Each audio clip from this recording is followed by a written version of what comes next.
আসসালামু আলাইকুম সুপ্রিয় দর্শক শ্রোতা, আপনারা যে যেখানে যে অবস্থায় থেকে আমাদের এই প্রতিবেদনটি দেখতেছেন সবাইকে অনেক অনেক প্রীতি ও শুভেচ্ছা জানিয়ে শুরু করছি আমাদের প্রতিবেদন। করলা চাষ অন্তরে কৃষি ও মানুষ যারা নিয়মিত আমাদের পর্বগুলো দেখে থাকেন, অবশ্যই আজকেও তারা আমাদের পুরো প্রতিবেদনটি দেখবেন। এবং যারা করলা চাষের সাথে সম্পর্কিত আছেন, যারা যুক্ত আছেন, অবশ্যই পুরো প্রতিবেদনটি যদি আপনারা দেখেন তাহলে অবশ্যই উপকৃত হবেন। তো চলুন, আমরা আজকে এসেছি দিনাজপুর জেলার নবাবগঞ্জ থানায় বাগাড়ি ভবানীপুর গ্রামে এক করলা চাষ কৃষক ভাইয়ের কাছে।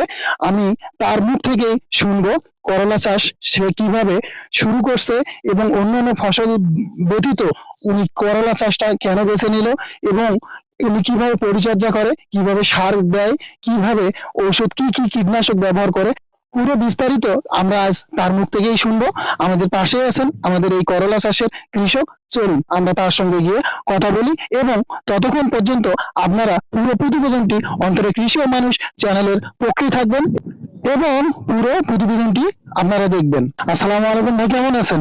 ভালো আছি। ভালো আছেন? এই করলা ক্ষেত কি আপনার? হ্যাঁ, আমার।